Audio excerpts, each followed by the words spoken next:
बिस्मिल्लाहिर्रहमानिर्रहीम अस्सलाम वालेकुम। चैप्टर 2 स्टार्ट करेंगे, पार्ट 2 केमिस्ट्री का। नेम इस चैप्टर का है एस ब्लॉक एलिमेंट्स। इससे पहले हम जो पहला चैप्टर कर चुके हैं पीरियड वाला और पीरियोडिक टेबल वाला, और उसके साथ हमने पीरियोडिसिटी उसमें देखी थी। तो आज हम स्टार्ट करने वाले हैं एस ब्लॉक एलिमेंट। तो चलें स्टार्ट कर लेते हैं। ये मैंने छोटा सा एक स्ट्रक्चर बनाया है पीरियोडिक टेबल का। ये आपके पास इस तरह से कुछ उसका जो है वो स्ट्रक्चर होता है पीरियोडिक टेबल का। और ये जो फर्स्ट ग्रुप और ये जो सेकंड ए ग्रुप, इसको आप जानते हैं कि जो फर्स्ट ए ग्रुप बोलते हैं और इसको बोलते हैं सेकंड ए ग्रुप। इस तरह से आगे चलते रहते हैं ग्रुप्स, और इस तरह पीरियड्स भी चलते रहते हैं। तो जो फर्स्ट ए ग्रुप है और ये जो सेकंड ए ग्रुप, जितने भी एलिमेंट्स आते हैं, जो सारे का सारा होता है, ये वाली चीज़ होती है, इस सारे को हम बोलते हैं एस ब्लॉक एलिमेंट्स। इस सारे को हम क्या बोलते हैं? एस ब्लॉक एलिमेंट्स बोलते हैं। और यहाँ पे आपको पता है ट्रांजिशन मेटल्स आ जाती हैं, ट्रांजिशन एलिमेंट्स आ जाते हैं, और नोबल गैसेज आ जाती हैं, और यहाँ पे बाकी सारे के सारे आएंगे। और यहाँ पे आपके पास लैंथेनाइड और एक्टिनाइड क्या होती हैं? सीरीज होती हैं। तो हमने एस ब्लॉक एलिमेंट किनको बोला है? जो फर्स्ट ए ग्रुप है और फर्स्ट सेकंड ए ग्रुप है, इनमें जो एलिमेंट्स आते हैं उन सबको बोलते हैं एस ब्लॉक एलिमेंट। आगे जाके देखेंगे कि इनको जो है वो एस ब्लॉक एलिमेंट ही क्यों बोला जाता है।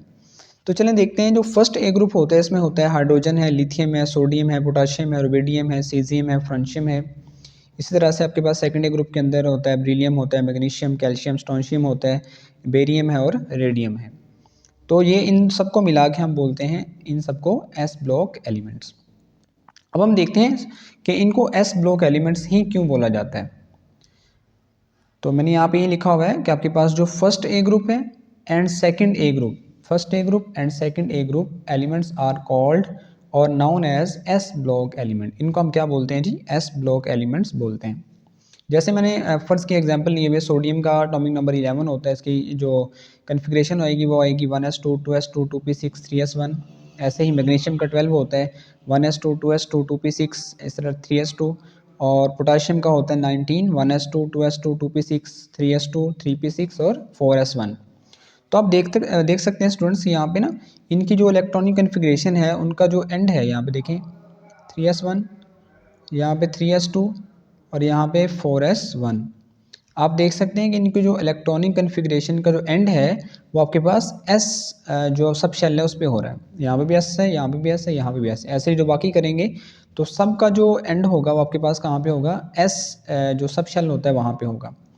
तो इसीलिए स्टूडेंट्स हम इन्हें बोलते हैं S block elements.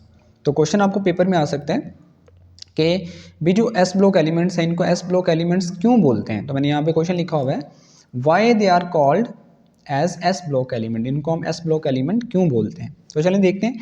Because in these elements the valence electrons, जो वैलेंस इलेक्ट्रॉन्स होते हैं, is present in S orbital. क्योंकि एस सब शेल लिख लें या एस ऑर्बिटल लिख लें, उसमें आते हैं। That's why these elements are known as S block elements. इसी वजह से हम इनको जो है वो एस ब्लॉक एलिमेंट्स बोलते हैं।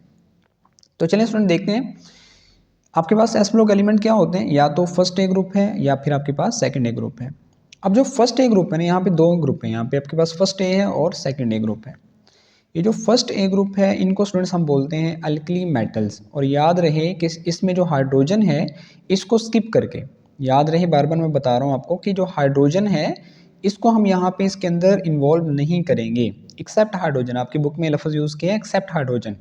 यहाँ पे जो फर्स्ट ए ग्रुप है इसमें से अगर हम हाइड्रोजन को निकाल दें तो बाकी आपके पास क्या बचेगा? लिथियम है, सोडियम है, पोटाशियम है, रुबिडियम है, सीजियम है, फ्रांशियम है। तो मैंने यहाँ लिखे हुए हैं lithium, sodium, potassium, rubidium, caesium और फ्रांशियम। ये सारे के सारे जो एलिमेंट्स हैं इनको बोलेंगे अल्कली मेटल्स। ओके, अब सेकंड वाला देखते हैं। इसको बोलते हैं हम second A group. Second A group को बोलते हैं alkaline earth metals. Alkaline earth metals, क्योंकि ये अर्थ की सरफेस के अंदर पाए जाते हैं इसलिए हम इनको बोलते हैं अल्कलाइन अर्थ मेटल्स। आगे जाके देखने वाले अक्रेंस में देखते हैं कि इनको अल्कली मेटल्स ही क्यों बोलते हैं और इनको अल्कलाइन अर्थ मेटल्स क्यों बोलते हैं। तो इसमें आ जाएगा आपके पास ब्रिलियम है, मैग्नीशियम है, कैल्शियम है, स्ट्रोंशियम है, बेरियम है और रेडियम है। तो टोटल मिला के हम फर्स्ट ए ग्रुप को बोलते हैं अल्कली मेटल्स और सेकंड ए ग्रुप को बोलते हैं अल्कलाइन अर्थ मेटल्स। तो चलिए हम देखते हैं इनकी अक्रेंस देखते हैं कहाँ कहाँ पे आपको जो है वो ये मिलेंगे। तो देखिए अक्रेंस मैंने लिखी हुई पहले, अक्रेंस ऑफ अल्कली मेटल, यानी कि जो फर्स्ट ए ग्रुप आपके पास होता है ये कहाँ कहाँ पे आपको मिल जाएंगे। तो देखिए स्टूडेंट्स, अल्कली, अल्कली आप जानते हैं कि हम बेस को बोलते हैं। तो ये जो पानी के साथ रिएक्शन करते हैं उसके बाद ये बेस बनाते हैं, इसी वजह से हम इनको अल्कली मेटल्स बोलते हैं। तो चलिए इसमें देखते हैं हम।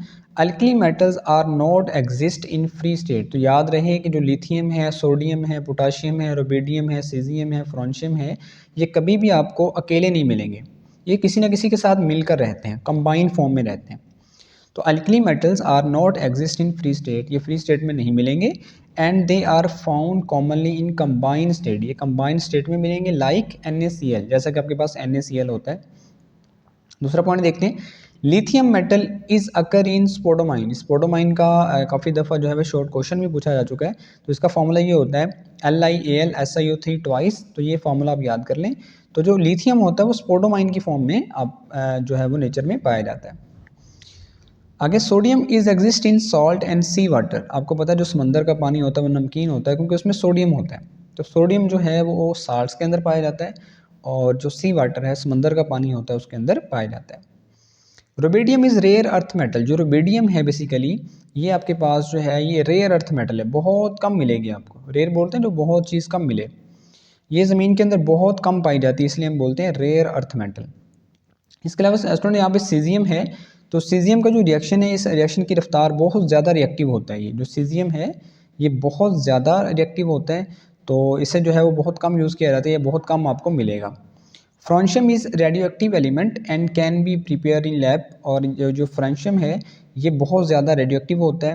रेडियो एक्टिव इसमें से जो है वो रेस निकलती हैं, तो इसी वजह से इनको हम लैब के अंदर प्रिपेयर कर सकते हैं। बहुत कम ये भी आपको नेचर में मिलेगा। चलिए आगे देखते हैं, अल्कलाइन अर्थ मेटल्स आपको कहाँ कहाँ पे जो है वो मिलेंगे। Occurrence of alkaline earth metals, तो they are also exist in combined form. ये जो अल्कलाइन अर्थ मेटल्स हैं, यानी कि जो बेरिलियम है, मैग्नीशियम है, कैल्शियम है, स्ट्रोंशियम है, बेरियम है, रेडियम है, ये भी अकेले में नहीं पाए जाते बल्कि कंबाइंड फॉर्म में मिलेंगे आपको नेचर में। Calcium magnesium present in sea water. Calcium और मैग्नीशियम जो होते हैं सी वाटर में आपको मिलेंगे। एंड हार्ड वाटर, आपने पढ़ा होगा कि हार्ड वाटर जो होता है वो कैल्शियम मैग्नीशियम के आयंस की वजह से होता है। जो हार्ड वाटर होता है उसमें कैल्शियम और मैग्नीशियम के आयंस पाए जाते हैं, इसीलिए उनको हम बोलते हैं हार्ड वाटर। और हार्ड वाटर वो होता है जो अच्छी जाग ना बनाए, उसमें हम हार्ड वाटर बोलते हैं। Calcium magnesium present in sea water, ये समंदर के पानी के अंदर पाया जाता है। एंड हार्ड वाटर, और जो आपके पास हार्ड वाटर होता है उसके अंदर ये पाए जाते हैं। Magnesium is present in chlorophyll. Chlorophyll आप जानते हैं जो रंग होता है पत्ते के अंदर, जो आपके पास पत्ते, जो प्लांट्स के पौधे, जो पत्ते होते हैं उसके अंदर ये क्लोरोफिल पाया जाता है। तो क्लोरोफिल में क्या पाया जाता है? मैग्नीशियम। तो मैग्नीशियम आपके पास पाया जाता है क्लोरोफिल के अंदर। और क्लोरोफिल मैंने आपको बता दिया कि आपके पास पौधों के अंदर जो होता है, पत्तों में, पौधों के पत्तों में जो है वो तनों में पाया जाता है। Calcium is present in teeth. जो कैल्शियम होता है बेसिकली, तो आपके जो दांत होते हैं, आपकी बोन्स हैं, इसके अलावा जो है वो प्लांट की सेल वॉल होती है उसके अंदर पाया जाता है। इसके अलावा आपके जो नाखून होते हैं इसके अंदर पाया जाता है कैल्शियम। तो ये सारी चीज़ों के अंदर जो है वो कैल्शियम पाया जाता है। Calcium is present in teeth, bones, आप यहाँ पे नेल्स भी लिख सकते हैं। एंड प्लांट, और प्लांट के कहाँ पे पाया जाएगा? ये सेल वॉल। आप जानते हैं कि प्लांट के अंदर सेल वॉल होता है, और जो इंसान का, जो जानवरों का जो होता है सेल होता है, उसके अंदर सेल मेम्ब्रेन होता है। Radium is radio active element. जो रेडियम होता है ये बहुत ज़्यादा रेडियो एक्टिव होता है, इसको हम जो है वो ये नेचर में बहुत कम मिलेगा आपको, और ये बहुत ज़्यादा रिएक्टिव होता है, इसी वजह से हम इसको आर्टिफिशियली प्रिपेयर करते हैं। तो radium is radio active element can be prepared artificially. तो इस लेक्चर में हमने देखा बेसिकली स्ट्रक्चर देखा हमने, बेसिक जो इंट्रोडक्शन था एस ब्लॉक एलिमेंट का, कि हमने कहा कि जो फर्स्ट ए एलिमेंट है और सेकंड ए जो ग्रुप है उनको हम बोलते हैं एस ब्लॉक। एस ब्लॉक क्यों बोलते हैं? क्योंकि इनकी इलेक्ट्रॉनिक कन्फिग्रेशन जो होती है वो एस ऑर्बिटल, इनके वैलेंस शेल एस ऑर्बिटल में पाए जाते हैं। और इसमें कौन कौन से एलिमेंट आते हैं? अल्कली मेटल्स क्या होती हैं, अल्कलाइन अर्थ मेटल्स क्या होती हैं, इसके अलावा हमने इनकी जो है वो अक्रेंस देखी है। आई होप कि आपको आज का लेक्चर जो है वो अच्छे तरीके से समझ में आ गया होगा। अगर कोई क्वेश्चन है तो आप मुझे कमेंट सेक्शन में बता सकते हैं। Thank you. अल्लाह हाफिज़।